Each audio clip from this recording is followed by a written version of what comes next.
الله حضرت جبريل علیہ السلام ته فرمایلی یا جبريل الله شزان ورساوه دنیا ته او دغه مجلس کې کینه او ادرېږه وته وایا چې زه الله را لېږلم یو درې سیزونه زمام ډېر خوښ دي که چېرته زه انسان وي نو زما به هم درې سیزونه ډېر خوښ پیغمبر علیه السلام ته تپوس وکړه جبرائیل امین ستا کوم درې سیزونه خوښ دي نو حضرت جبرائیل امین ورته وفرمایل یا رسول الله یو خو مې دا ډېره خوښه ده چې یو غریب وي او نیک سړی وي هغه سره مینه محبت کوم چې نیک وي او غریب وي چې د سره زه مینه او محبت وکړم او بل عیالدار چې اولاد یې ګڼ وي او غریب وي نو زه یم چې ما د سره مینه وکړي او دریم پیغمبر علیه الصلاة والسلام وفرمایل چې د یو سړي نه لار روکه شوې وي او زه ورته لار وښیم علماو لیکلي دي نه لار ښودل وایي دا دوه قسمه دي یو خو دا دغلته یو سړی دی په دې روډ کې تپوس وکړه چې زه نیو افیسر کالونۍ ته ځمه کومه لار ده نو هلته ورته یو سړی لار سمه کړي چې داسې لاړ شه داسې لاړ شه داسې لاړ شه وبرسي دې ته وایي لار ښودل دا یو محبوب عمل دی الله په اجر او ثواب ورکوي چا نه لار روکه شوي هغوی ته لار ښودل دا د اجر نه خالي نه ده الله وایي زه به تا ته لار اسانه کړم ستا مشکلات په حل کړم که تا ته دغسې یو مشکل راغی او تا نه لار روکه شوه نو تا ته به هم زه لار سمه کړم او دا د دې دنیا قانون دی کوم سړی چې دا جذبه لري چې یاره زه بل ته لار سمه کړم بلکې هغه منزل مقصود ته ورسوم دا د جذبې چې یاره دې ورسي هغه ځای ته هسې نه چې بیا لار کې اخوا دې خوا شي کله که په ده دغه سخته راله دا تجربې سره ثابته ده چې د ده نه کله لار روکه شوې ده الله داسې څوک پیښ کړي چې دې د لاس نه ونیسي او هغه ځای ته ور ورسوي او دا د مسلمانانو شیوه ده د مسلمانانو الله ته هم دا عمل خوښ دی دا الله بندگان هم دا عمل کوي او دا ورته خوښ عمل دی نو حضرت جبریل فرمایل چې څوک لار د چا نه روکه شي او زه ورته لار وښیم دا عمل زما ډېر زیات خوښ دی او یو سړی دی ګمراه دی بې لارې شوی دی خدای ته روک شوی دی پیغمبر ته روک شوی دی د جومات لاره ته روکه شوې ده د هدایت لار ته روکه شوې ده او ته هغه ته لار سمه کړي الله طرف ته راوبلې پیغمبر طرف ته راوبلې د جومات ته دعوت ورته ورکړي چې یاره د نیکۍ کارونو دعوت ورته ورکړي چې راځه نیک کار کوه دا هدایت کول دا نیغه لار ښودل حضرت جبریل فرمایل دا عمل زما ډېر زیات خوښ دی او دویم یې وفرمایل چې یو سړی عیالدار وي اولاد یې ګڼ وي بچي یې ګڼ وي او دی غریب وي نو حضرت جبریل فرمایل د سره زه مینه کوم زه ورسره محبت کوم الله ورسره ډېر زیاته مینه کوي چې اولاد یې ګڼ وي کمزوري وي وسې نه کېږي بچو له په پاڼه خېټه باندې روټۍ نشي ورکولی جامه پیزار ولا نشي ورکولی خپل مهنت مشقت کوي خدا دا چې اولاد ګڼ وي او هغوی ته رسیدی نشي نو دغسې عیالدار چې دا محنت او مشقت هم کوي خو او بیا دا هم د تکلیف او صبر کوي او بچو هغه ارمانونه نه پوره کیږي د ارمانونه نه پوره کیږي په هغې باندې صبر کوي او خپل محنت مشقت کوي دا د حضرت جبریل علیه السلام ډېر خوښ چې دا سړی زما ډېر زیات خوښ امام احمد ابن حنبل رحمه الله د یو مذهب امام دی د هغه په زمانه کې یو سړی یو لوارو ټوله ورځ سهار به دوکان ته لاړ او دا اوسپنې به یې ګرمولې سندانونه به یې وال سټکي به یې وال محنت به یې کو د سهار نه ماښامه پورې به یې ځان ستړی مزدوري به یې کوله ځان ماښام چې به راغی سملاسته به ایله فرض به وکړل، نوافل به هم نشو کولی، دا ډېرې ستړې ده لاس. نو یو افسوس پې وکړو، ځکه امام احمد ابن حنبل یې ګاونډي و چې کاش چې ما هم دغسې عبادت کولی شوی لکه دا امام احمد ابن حنبل چې دا عبادت کوي، چې دغسې عبادت ما هم کولی. که زما فراغت وي او زه د دې مزدورونه خلاص وي نو ما به هم دقسې عبادت کړی وي. هغه لوار تاریخ لیکلی دی، وایي هغه وفات شو، چا په خوب کې ولیدو چې الله د سره څه معامله وکړه. نو هغه ورته وایي الله را سره دا معامله وکړه چې ما به یو ارمان کو چې کاش زم د امام احمد ابن حنبل په شان عبادت مې کولی. الله هغه سره یو شان درجه راله راکړه، مرتبه راله راکړه په جنت کې چې کوم مقام د امام احمد ابن حنبلو هغه مقام خدای پاک معلوم راکړه. دا هغه ارمانونه نه پوره کېدل، د هغې د برکته ولا الله دا مقام ورک. نو چې عیالدار وي یو سړی او دغسې ارمانی وي نو دا د الله هم خوښ دی چې دی خپل محنت او مشقت هم کوي، او د حضرت جبریل هم خوښ دی. جبریل امین وی دا زما ډېر زیات خوښ دی.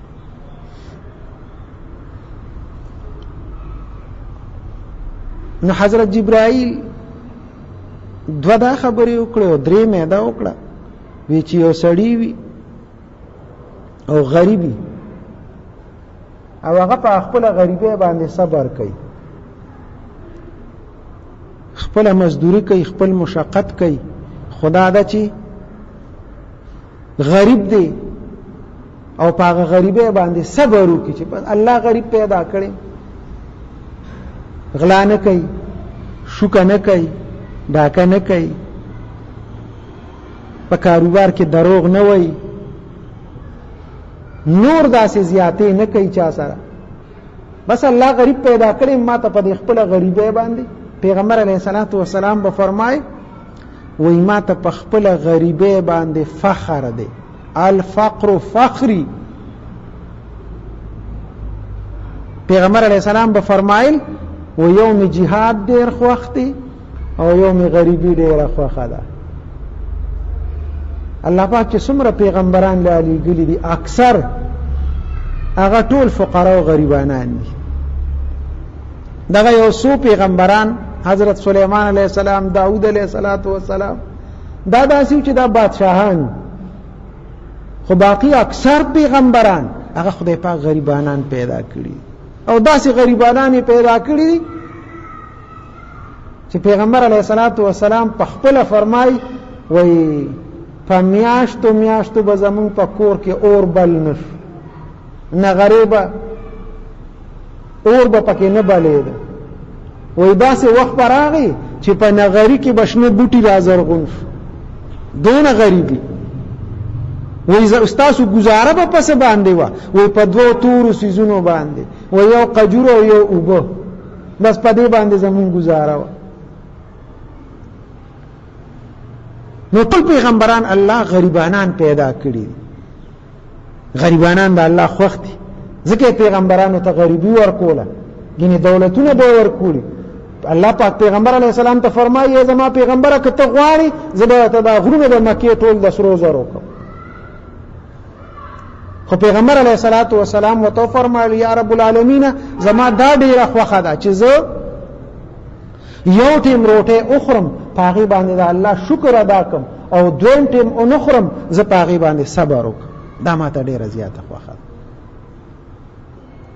نو چې یو سړی غریب وي او په خپله غریبۍ باندې صبر کوي، حضرت جبرائیل فرمایل دا سړی زما ډېر زیات خوښ دی. غریب له الله یو مقام ورکړی دی، لوی مقام یې ورکړی دی، لوی مرتبه ولا الله ورکړی ده. پیسه مونږه ښه ګڼو چې دا ښه شی دی، خو دومره ښه نه ده چې دا څومره یې مونږ ښه ګڼو. حضرت سلیمان علیه السلام کتابونو لیکلي دي وی شیطان وسره د یو بوډا په شکل کې میلاو شو. نو سلیمان علیه السلام ته تپوس وکړ چې شیطانه ابلیسه د عیسی علیه السلام قوم سره بس عمل کې. نو شیطان ورته وی دوه خدایان به پې ومنم په هغې به یې دوکه کړم. نو ګوره هغوی ته دا عیسی علیه السلام مینه دومره په زړه کې واچوله شیطان داسې حرامي دی چې الله هم منم عیسایانو خو عیسی علیه السلام هم خدای دی. اوس په دې یې دوکه کړل. نو عیسایان به زه په دې دوکه کړم چې دوه خدایان به پې ومنم. نو د پیغمبر علیه السلام د امت په پسې دوکه کې شیطان ته شیطان ورته وی دوی ته به زه د مال دومره خوښ کړم چې د لا اله الا الله نه به زیات دوی ته مال خوب وي. وګورئ کنه د دې دولت دپاره د دې پیسو دپاره مونږ کلمې وایو که نه وایو؟ 20 قسمه خورو د 1 روپۍ دپاره. دا د منډې دلالان، دا بارګین والا، پراپټو والا، ماشاءالله الا ماشاءالله خو خلک هم پکې شته، خو اکثر دقسې دي. ته پردي مال به یې ته 10 قسمه خوري، لا اله الا الله به مو وایي، کلمه به مو وایي. هلکه څه حاجت دی دې ته؟ دا پیسه دومره خوږه شو، دا شیطان خوږه کړې ده. د لا اله الا الله نه زیاته دا پیسه خوږه کړې ده. شیطان دا سلیمان علیه السلام ته ویلي چې دوی ته به زه دا پیسه د لا اله الا الله نه زیاته خوږه کړم. نه دا ډېره زیاته خوږه شوې ده پیسه. خو غریبو له چې الله کوم مقام ورکړی دی، کومه مرتبه وله الله ورکړې ده، هغې مالدارۍ او دولت له نه ده ورکړې. ځکه حدیث کې راځي پیغمبر علیه الصلاة والسلام فرمایي غربا به د مالدارو نه 1500 کاله مخکې جنت ته ځي. دی به لګیایي خپل حساب کتاب کې باخته وي، غریبانان به جنت ته لاړ شي.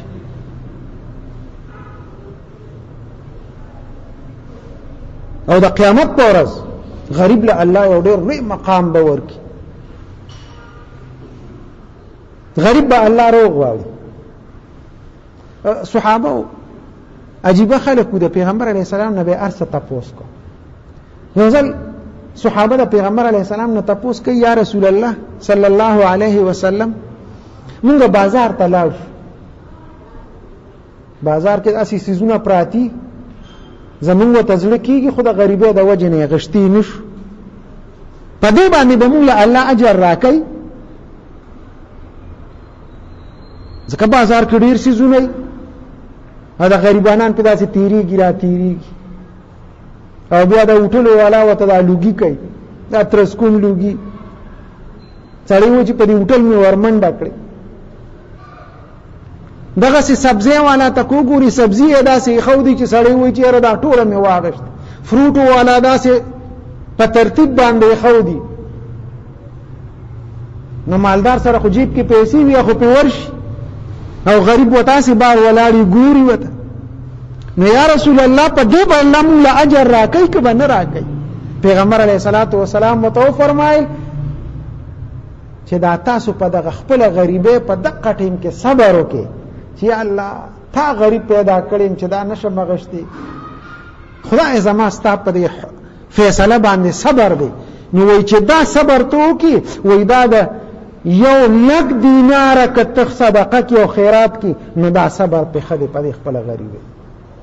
پیغمبر علیه السلام ورته وایي قیامت په ورځ به حدیث کې راځي میدان حشر کې دا غریبانان به الله یو طرف ته کی. هغه غریبانان چې په دنیا کې به قدم په قدم د هغوی ارمانونه پاتې کېدل او رجېدل به نه، پوره کېدل به نه، هر څه ته به یې زړه کېده، پردو بنګلو ته به یې کتل، خوراکونو ته به یې کتل، جامو ته به یې کتل، ګاډو ته به یې کتل، خو د به هغه اغوښتي نه شو.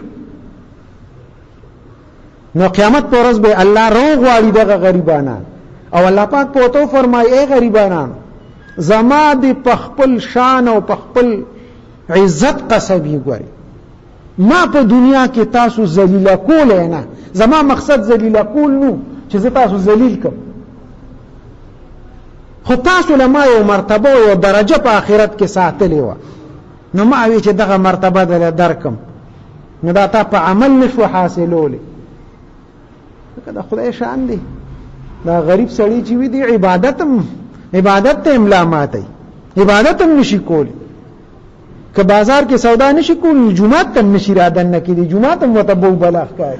پکار خدا و چې دا ولکه کار دی نشته روزګار دی نشته نور څه نشته نو چې په بازار کې ګرځي خوراشه جمعات ته راشه کنه جمعات کې منځو کا عبادت وکړه نه جمعات ته املا ماتي تلاوت ته املا ماتي اوس په عمل باندې خو هغه مرتبه وته الله ورکول نشوي نو بس دلته د دنیا نه الله ارمانی بوته او په دنیا کې قدم په قدم د یو ارمان هغه به د پزړه پاتې کېده نو الله ولا په آخرت کې مرتبه ورکي الله وای اے غریب ما ته ذلیل کول نه ستا ذلت می غرض نو لاشه او دا صفونه ولاد دي خلکو په دې صفونو کې وګرځه حدیث کې راځي پیغمبر علی السلام فرمایي دغه صفونو کې میدان حشر کې به خلک د خولو کې خپل خولو کې تر دې ځای پورې ډوب بعض خلکو با وې دې ځای پورې دا خولې را رسیدلی دا سرونه پیدا سي اوچت ورشه دغه صفونو کې وګرځه او په دنیا کې چې چا تا سره خېګړه و احسان کړی دی تاله چا یو جوړه جامې درکړي دي تاله چا یو نوړه روټه درکړي و ست بیمار و ستا بچی بیمار و هغه سره دوا امداد کړي دي دغه چې دی په دنیا په صفونو کې وګوره چې تا چا سره احسان او خېګړه کړی دا هغه ټول ځان سره د دې صفونو نه وباسه او ټول ځان سره جنت ته بوز غریب لدا مقام وې دا مالدار به په آخرت کې ارمانو کې چې کاش چې مونږ هم د دوی په شان د غربت وخت تیر کړي چې مونږ سره هم دا دولت نه وي چې نن دغه مرتبه الله مونږ لم را کړي نو عزتمند غربت غریبی فقر چې څوک په صبر وکړي دا ډیره لویه مرتبه ده الله په لویه مرتبه ورکړي حضرت جبرئیل علیه السلام پیغمبر علیه السلام مجلس کې دا درې خبرې وکړې یا رسول الله زمام درې سيزونه خوختي یو خو چې رکو ته لار خیم چې چانه لار روکه شوي زه ته لار خیم دا مې ډېره خوښه ده او بل چې عیالدار او د بچو خاون وي او غریب وي هغه چې دینو وسی نه کیږي هغه سره زما ډېره زیاته مینه ده او بل دریم چې دی فقیر وي او غریب وي او دی په خپل غریبه او فقر باندې صبر کوي نو دا مې ډېر زیات خوښ او حضرت جبرئیل پیغمبر علیه السلام ته وی جبرائیل امین پیغمبر علیه السلام ته فرمایل اے یا رسول الله الله را ته یو پیغام را کړی دی ستاسو دا درې سيزونه خوختي زمان دا درې سيزونه خوختي الله ویلا شه دنیا ته او چې پیغمبر علیه السلام مجلس کې دا خبره وکړه چې زمان یو درې سيزونه خوختي الله پاک په خپل شان لایق سره او فرمایل زمام یو درې سيزونه خوختي یو خدا دا چې څوک په خپل لږ او تند باندې صبر کوي دا بنده مې ډېر زیات خوښ دی او بل